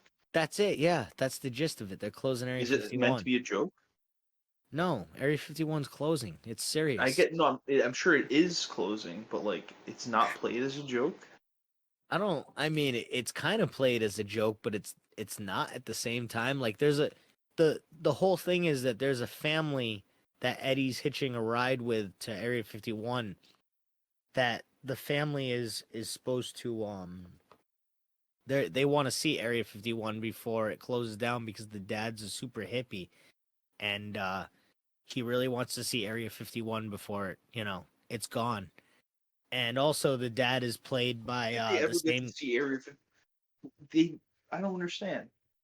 Nobody's allowed to see Area 50. Like Well, yeah, it's going out of business, dude. Everybody's going and seeing Area 51. they get to go inside because it's no longer government property.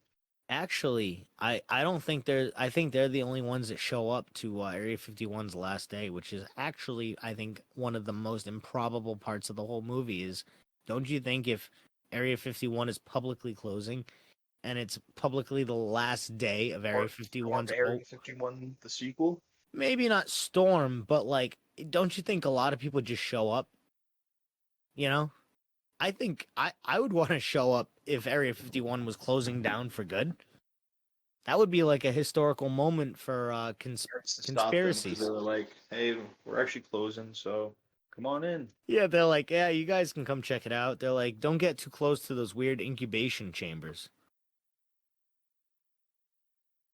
If you see something crawling inside, we may not have gotten to Really all of not them. explain at all that it's closing. I don't understand why it's closing. I forgot. I don't think they do Okay. though. Okay. Well, there you No, I don't think that they do explain why it's closing. I think they're just saying it's closing. I think that's the actual like explanation they give, but I forget because this movie is pretty forgettable. yeah, I think the only way to save Venom is to send him over to the regular universe, interact with other people, I and don't know. find his place that he's supposed to act as a character. I'll be honest with you, dude. I really wanted to like the Venom movies when they first came out. Ruben I like the first Fleischer. one. I think the first one's pretty good. I think the second one is one of my least favorite superhero movies of all time, which is saying a lot because I really there's some movies that I really can't stand. Like I really don't like Batman Forever for some reason. I think it's just because of Val Kilmer. I'm not a fan of him. I don't know. Wait, Batman Forever. The Val What are the Kilmer villains in one. that one? That's Jim Carrey and Tommy Lee Jones are the villains. He fights Jim Carrey and Tommy Lee Jones, the actors. Batman. I always found that there's like two kinds of people for the classic for fans of the classic Batman movies. I like Keaton, and as a Some kid, people some I people like. ask who's the Batman of that movie, and some people ask who are the villains of the movie. And I was always asked who the villains are. I don't think I was ever a fan of the Batman. Oh, I don't. Yeah, it's Val Kilmer. I don't know. He's a better Bruce Wayne than he is a Batman. I think. I don't think he was very good as the Batman. I as a kid I liked George Clooney a lot as the Batman. The villains of those movies were always the stars to me. Oh yeah, Arnold Schwarzenegger had first billing on Batman and Robin. His name was literally like on the first of every list. He got paid like the highest out of any actor in that movie, which is kind of wild if you think about it. Pretty misused character though, huh? I don't know. I loved him as a kid, and I see what they were going for as an adult. But yeah, you're right that I mean, you as a person that loves DC probably Why did hates they it. not make him Bane? Did Bane not exist at the time in the comics? Like I don't Bane understand. existed. Well, How is he ba- not Bane? Bane was in the one right before that. Bane was in Batman. Oh wait, no, Bane was in that same movie. Bane Is was in that Poison. movie? Yeah, Bane was Poison Ivy's sidekick. Remember? They No. they they put the venom into Bane and cause him to go crazy, and then Poison Ivy gets like thrown into like her like laboratory by that crazy scientist. Why And would why would they make I don't get it. I don't know. well, I mean, I I guess watched that Bane was movie. not a popular character at the time. He just wasn't cool because he wasn't I mean, wacky. he was pretty cool. He broke Batman's back. That's what I'm saying. Like why is why is he a sidekick? What's I going don't on know. here? You know what Bane I really love I don't is even remember him now. the Harley Quinn Bane is hilarious. I love the Harley Oh from yeah, the dude. TV show. At one point I was almost getting sick of him in the Kite Man show. Like I was like, all right, this is enough. This is starting to Yes. turn into the fucking Bane show. Wait, you're But right. then Oh I yeah, came back around. I came with back that around time on it. travel episode. Yeah, but him and the Harley Quinn show is just hilarious. Like everything Oh, that happens to him. I haven't seen the new season yet. The new season's pretty good. I've watched like the I gotta first watch it. 6 episodes so far. It's really good. What do you I think the don't next spin-off of that show is gonna be? I don't know. I wasn't expecting Kite Man, but Kite Man makes the most sense. Honestly, a Bane show would probably be the next spinoff, or a Lex Luthor show, Lex Luthor's show would be interesting. or they could make a Riddler show too. But I don't Riddler. think the Riddler could carry his own show. No, No, no. I think Bane more so could carry his own show, but that's because like you'd rely on a lot of side characters with a Bane show. Are there any new classic characters? Like you know what I mean? Like new DC characters showing up in the new season? Yeah, there's one really classic character that Tell me. Just tell me. I guess spoilers for Harley Quinn show. The Brainiac. trailer? Oh, Brainiac. Cool. Yeah, there's a whole episode on Brainiac. One of my favorite episodes from this season, though, is one that kind of takes you by surprise. There's a villain in the show that you're not expecting because he's not normally a villain. But it's probably my favorite episode of the whole season, and it's a and Don't tell me. well, I'll tell you this because it's funny. It's a who done it. The episode, and I don't like who done it's and like murder mysteries and stuff like that, but that was definitely like my favorite episode. But Watch you it. know what? There's a really good episode. I think it was the first episode of the second episode, and you're probably gonna like it a lot. And it talks about Poison Ivy's like backstory and Frank. Yeah, I don't know. I love that show. I recently I try to show it to as many people as possible because it's one of those shows that it's like, you know, it's really good. I love that show. It's way better than I expected. I was ready to just Hundred like see percent. what this bullshit is, and it was fucking hilarious. I was ready to, I guess, see what this bullshit is pretty accurate because I wasn't ready to hate it. I was ready to just be like, okay, this exists. To me, not that it should have been, but like I was expecting like that Mindy Kaling Scooby Doo show, but what I got instead was like female Deadpool, and that to me is just amazing. You You know know, what I want? for the next show from this team to be? What? I I think it's want gonna it be to Bade. I want it to be less of a direct spin-off, and I want it to be I want to almost have like slightly different vibe. Almost cause I want them to make an outlaw show. Cartoon from the same team, make it hilarious, but make it a little bit less raunchy, a bit less depressing, So more optimistic. let me get this right. Outlaws meaning basically Suicide Squad but with Batman at the helm. Is that what the Outlaws is, or am I getting that wrong? Sorry, maybe I should have said Red Hood and the Outlaws. I should have specified. They're the Outlaws to me. I don't know that team. Explain it. So there's the classic Red Hood and the Outlaws. It's him. It's fucking Red Arrow and Starfire. I But thought that's the not my. Outlaws was Batman though. I thought that was like So he a does have Batman the team. outlaw. He does have the Outlaws team. He does. That's a I thought different he like thing. started it in like the 80s. He did. He did. But Was it an offshoot of Task Force X? I don't know. I don't know. Was Black Lightning on the squad? I'm not sure. I know a lot of like group names and stuff from DC, but I don't know like specific characters. Han was on the squad, right? Who is it? Katana. Katana. You better watch her sword. You know it'll absorb your soul. Stop, dude. You're gonna have to edit that out. What does he say in that part? It's like the funniest scene of the whole movie. You know what I'm talking Alright, about? In moving Suicide on. Squad. Ah, that was such a great Not a movie fan. though. Not a fan. I'll be honest with you. When I first watched that movie, I was like, because I waited like a year and a half for that movie because I saw the trailers, I read all about it. I was like, this is gonna be Guardians of the Galaxy, but in Honestly, it should have been a DC. slam dunk. Yeah, Again, another example of a slam dunk. You just get these crazy, awesome characters.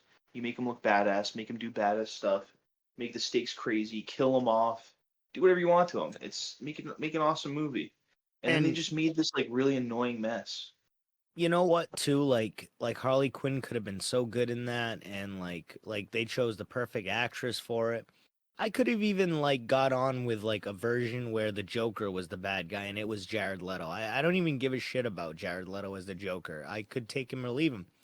But if he put on a good show, then The whatever. movie didn't even need him. The movie did not need him at No, all. It was just you're because like right. they were trying to set him up as something. But I They read had like this a crazy plan that they were very quick to just be like, I no, I read don't want my money in this anymore. You're right, but I read a thing that like Jared Leto shot like literally like 2 hours worth of like footage, and like they had like a whole other movie basically that was a Harley Quinn Joker movie where the Joker was like the bad guy to the Suicide Squad. And I think that would have been way better of a movie than what we got. I think the whole June Moon subplot and you know, that just was just whatever. I thought it was a good subplot, but I think as like the main story, it just was like, why do that? So Focus on every Harley Quinn and the Joker. have you seen Creature Commandos? Yeah, I love that show. It's pretty awesome. But again, it's the Suicide Squad stories, at least the ones they keep showing us in adaptions, are very similar, You know what I didn't? especially recently.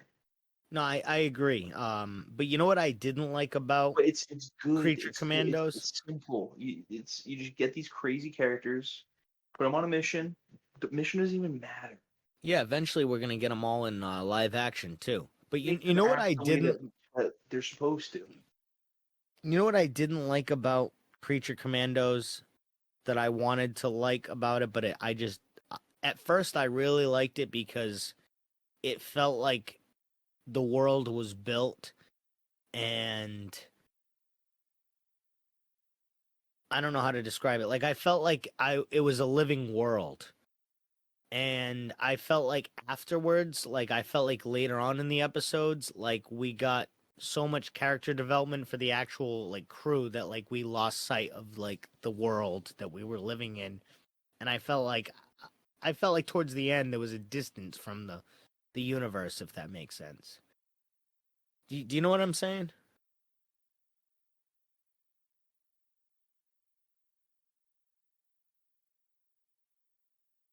Yeah. Oh yeah, so you agree? Yes. Yeah, it's I don't know. I liked it a lot, but I felt like it teetered out a little bit. But What I'm did really you excited. have you ever What is it? seen DC's Legends of Tomorrow? So I I wanted to like the CW shows, but when I started watching them, I was like, this isn't for me. So when Legends of Tomorrow came out, that looked like the one show that I kind of wish that I'd watch, but I didn't watch it. I think I might have watched like an episode or two. Hey, Is he Constantine in that? he does show up in it later on. So it I sounds like think you kind of like checked it out after it'd been out for a while. Yeah, I think that's exactly what I think I watched like the first couple They made episodes they made a and big deal then about checked it it out. because Constantine was a pretty good show that they started and they just canceled it and they brought back the actor to be the same character in that universe. Oh, that's funny. Yeah, it's pretty cool. And he was like a main character on the show. They just brought him on. Didn't didn't they spin off like a few other shows from that, like Stargirl and stuff like that? Uh, I don't know if it was straight out of Legends of Tomorrow. I don't know. But Legends of Y- Tomorrow was something that if you watched at the beginning, you would think it's horrible, and it was. But then it was like they stopped giving a shit. They were like, all right, whatever. Well, it's always Let's good when they stop giving a shit. stop giving a shit, but like in a good way. You know what I mean? Like they were like, Oh, I know exactly what you mean. That's what I'm saying. It's always good and it when they became like just like it became like a creatively party. a party. They were going crazy with the story, and it was great. Yeah, and it ends up being great. It's like a spoof of Doctor Who and DC. It's awesome. Yeah, who's that guy that's like the main character that jumps between universes? I think he's who I thought was Constantine. Rip Hunter. I think that's the guy. Yeah, I saw like the first couple episodes with him. You know what I liked about that? Didn't they have the Atom in that show? Yes. Well, because he I showed like up in Green Arrow. I like the idea of having the Atom in a show. That seems pretty cool to me. He was the main character on Arrow for like a whole season, I didn't even realize that. and he used to be Superman in the Superman movie. Huh. And then Oh well, yeah, he that's Brandon dude, Routh. yes, I forgot about that too. dude. And then later on, Doesn't in one he of the come big, back I as think, Superman? in one of the final big events that they do, they have a multiverse showdown thing, and they go to all these different multiverses, different universes in the multiverse, and his is one of them, and it's almost like I think they styled it after the Kingdom Come universe with the style of his suit, and Well, that would be something to check out because I'd probably like that. I like universe ending events and stuff like that, like Loki type stuff. oh yeah, Yeah, check it out, yeah, I'm down to watch it. check it out for sure, and Legends check of out Tomorrow. The Constantine show is pretty awesome. Yeah, I'm down to watch that too. It's the most I think it's the most faithful depiction of Of Constantine. Like if of you just like Constantine. a quick shot of any like given scene. Now let me ask you something. What do you think of them bringing back Keanu Reeves as Constantine? Isn't that like something that they're talking about? Movie is fantastic, and if they can make another great movie, I'm down. But like, Was that a great movie? yes. Speaking as When was somebody the that last time only you've saw seen it it? like 20 years ago. Watch it tonight. No, I'm not gonna be able to watch it tonight, but I'll Watch it as definitely check soon it as out. you can. All right, I will. It's actually amazing. I know I watched Mr. Sunday Movies review on it recently, and I thought that was pretty interesting. Great podcast if anyone wants a good Australian podcast. My a childhood friend, a friend I've had for forever, always liked that movie because it was a cool horror movie. And that's how I always looked at it. But I was never a huge fan until another friend in high school was telling me how it's actually like. uh, I- well, by the time I thought about it, I was looking at the lens of the Hellblazer and like the Constantine I knew from the comics, Hmm. and it was just looked too different for me to really even care about it. But Yeah. my friend from high school insisted I watch it again, and I did. And he was just like, "No, dude, this is just an amazing movie that you need to watch." And I watched it again, and I was like, "Yep, this is one of the best So, movies." do you think it's a better superhero movie or a better horror movie? Better horror action movie. Because, like, It's got like I guess it's kind of a superhero movie, but it's like well, like, it's and hard to describe. I may have approached you with this too, but like, I've always told people that, like, when I try to get them to watch Evil Dead 2 or Army of Darkness, I tell them it's a horror movie, but I tell them that I look at it more as like a superhero movie. And I feel like you could like look at Constantine almost as like the opposite. You could tell people it's a superhero movie, but that you could be like, no, it really it's like a horror movie. I mean, it's I think that's like how the movie got sold because they had to make a horror movie. Yeah, exactly. Man Thing, another one. Man Thing's terrible though. Would not recommend that. Have you ever seen the Swamp Thing movie from the 80s? No. I'm surprised you haven't seen that. I'm surprised I haven't seen that, to be honest with you, because it's got John Carpenter's wife in it. I like John Carpenter, so I'd probably watch What about something the his wife's Clayface in. movie coming out? What do you think? Do you think that's going to be any good? I think the only way I will like this movie is if by the end of it he gets his ass beat by Batman and thrown in prison, and we get a glimpse, we get a hint that Batman's gonna put him on his team. Let me ask you something. Do you think this is going to be Matt Reeves' universe, or do you think this is going to be mainstream DC universe? It's gonna be the new mainstream DC universe, and I think that James Gunn's not stupid. He's gonna be like, okay, Matt Reeves, have your like cool. Because think about this: the Batman comics have always had like just a Batman storyline that's always going on, and then the DC stuff going on. And like if like there's always Batman comics that they're telling stories that have nothing to do with DC continuity, and that's what Matt Reeves is doing. And There's James nothing Gunn wrong with did that. mention recently, I think it was literally like this past week or like two, that like things that are going to be outside the main DCU are going to be like called Black Label, and things within it are just going to have the normal DC banner, like Superman busting through the chains or whatever. But I think that's a good way to divvy it up, but a lot of people are going to miss that. I've heard a lot of things though that the Clayface movie is going to be in the Matt Reeves universe, which I don't know about that. I think if they do that, it's not going to be as good. What I would like is if by the time that we're introduced to the Batman, like I think they should have like glimpses of Batman and maybe even Batman's whole team have a bat because I think he even said we're gonna have the Bat family. Have glimpses of the team show up in these other movies, like Clayface. Show the team taking down Clayface. Show the team possibly even taking on Clayface in like a post-credit scene as a Yeah, teammate because that happens in the comics for a short run. One that'd of be my pretty favorite cool. runs with him. So, what do you And think the Matt Reeves Batman sequel is going to be about then? so, well, I was gonna say that I think that you could possibly still pull off it being in the same universe if you just have a giant jump in time between. You just need an older Batman, essentially, is what I'm saying. We need So, like a 40-year-old Batman. let me ask you this, and this is something I've heard.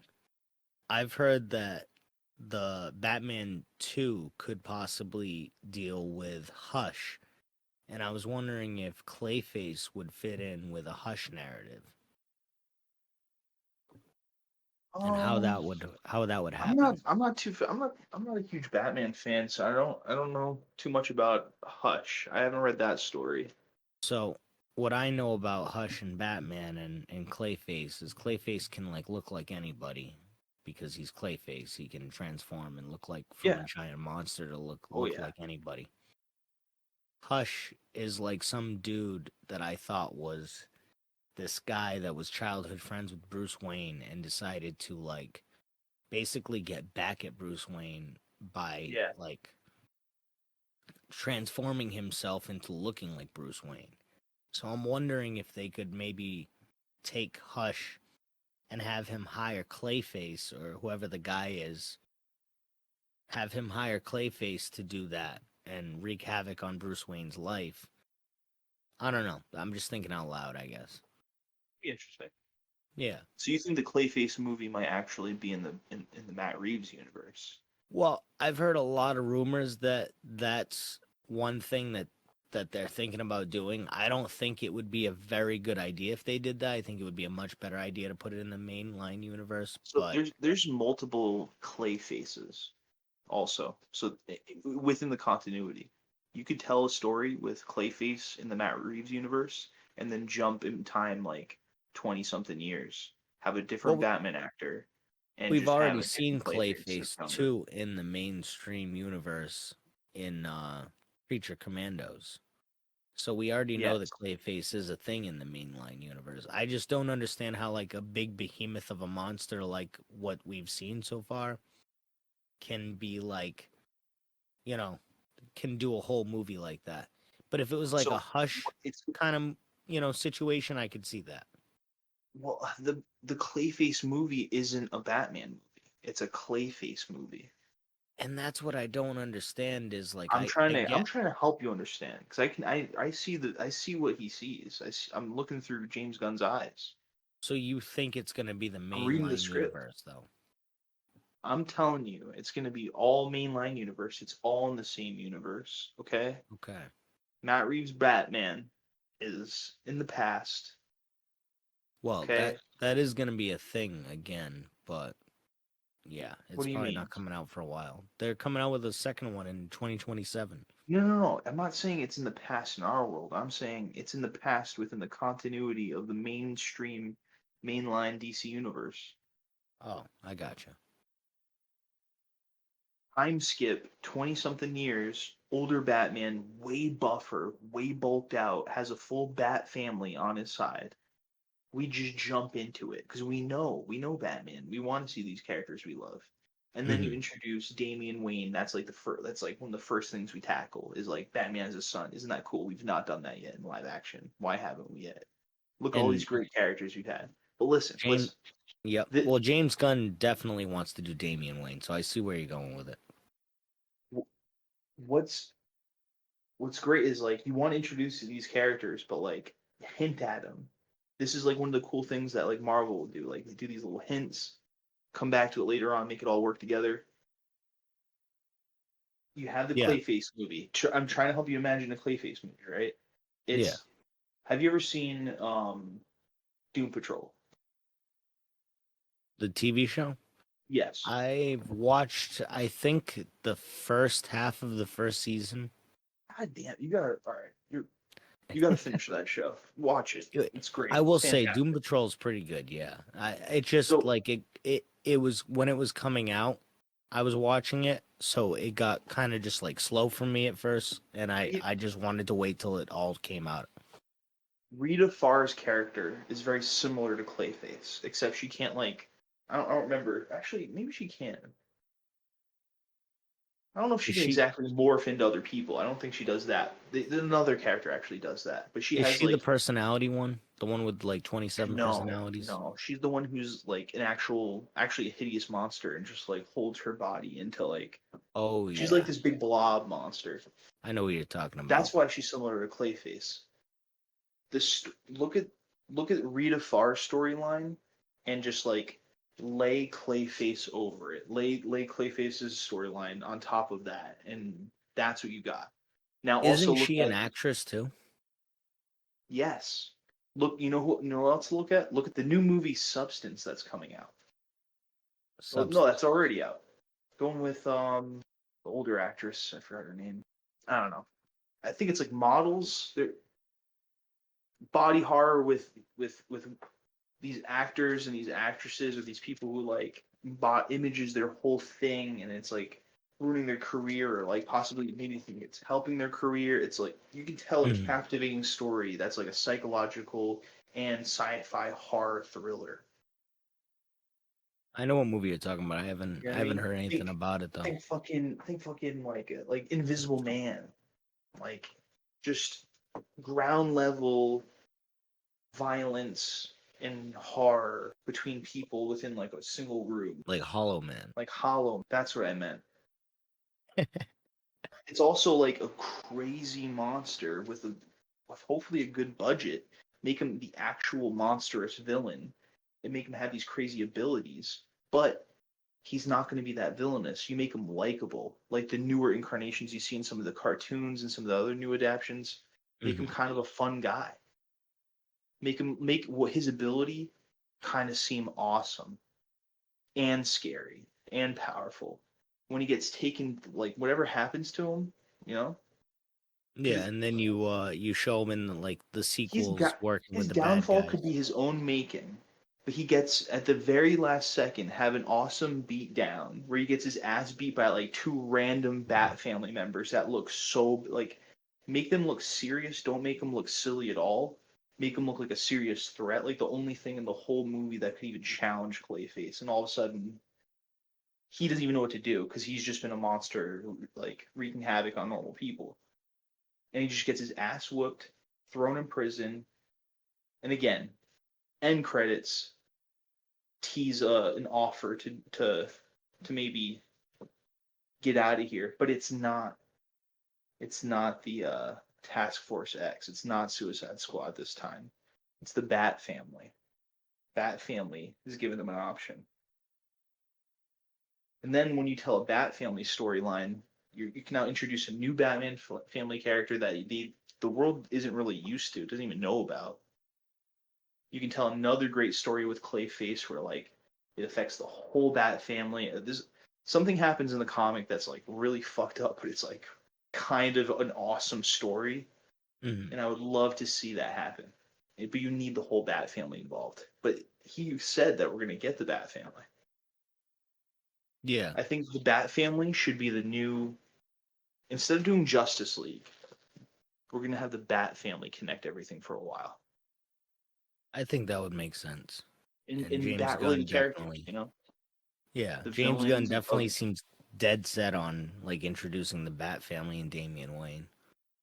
providing a 20-year or 20 something year gap between the Matt Reeves Batman, which is very dark and serious, and like the world is going to turn into something else. The world doesn't have all these wacky villains yet, but because Batman's now here and they're trying to step up to Batman and like just across the world things like this are happening, and then we're going to now have the world that we have with the Well, mo- the new according to Creature Commandos, the world is pretty nuts already. yes. But like how do I say this? Like there's not many straight up superheroes in the past. Like the you know what I'm saying? I know what you're saying. Like, well, yeah, it's more like soldiers, like Sergeant Rock and stuff like that, right? Yeah, there was stuff happening in the past and like supernatural stuff happening, but just like with Robots. the world of comics, it wasn't all about superheroes at the time. Yeah, it was just kind of scattered, and Weren't now they're all mixed together as yeah. superheroes. That's why within in Matt Reeves' world, Batman is just a crazy concept. But you have all these like super evil villains everywhere, but they're just criminals. But they're Hmm. gonna turn into like super villains trying to take on Batman. Yeah, that would be cool. I Honestly, think that's what's gonna happen, and that's what's gonna turn. That's why we gotta get a new actor to play Batman to play him in the future when he's ripped, who do when you he think is a is gonna play superhero. Batman? Out of Yeah, anybody. curiosity, Yeah, anybody who's just like who do you think's gonna play him in you know what the I'm new imagining live for action? Batman. I Not think, that this guy should play him, but the way this guy played him. Uh, Judge Dredd in Dredd, Carl Urban's Dredd. Just make it like you don't even yeah, need he'd to be have pretty this good. person that is in every single fucking scene. You don't need doesn't need to be all about him because Batman's kind of in the shadows. If you're telling a Bat family storyline, you need them to be more in the focus. with Batman kind of just being this like image that they look at, this like You know this like who this I heard idea. could be playing Batman or who was rumored to be Batman? I thought that was a fantastic idea. Josh Brolin. Dude, I was thinking that too, because that'd be perfect for the age gap. That'd be I think so so too. perfect. I He'd be think it such a would be perfect badass for older the Batman. Bat But family I'm for almost having thinking he Damian might be too Wayne. old. How old is I he? don't know. I think he'd be perfect for like a dad, like Damian Wayne's dad. I think we need someone like 40, 40 something maybe, 44 is what I'm thinking. I feel like Josh Brolin's in his 50s. Yeah. We need somebody who's gonna be able to play Batman into their 50s. 57. Yeah, he's too old, dude. He can't be Batman unless he's playing an old Batman. You know, Which I'd be another disappointed if we person that just got an old Batman.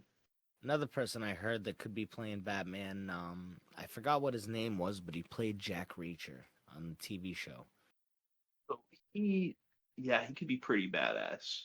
But he Do you could know be a who I'm lot of talking different about? characters. Yeah, he could be cool. He was actually in the DC universe already. Was he? Yeah, he's on DC's Titans. Oh, I'm pretty yeah. sure that's him.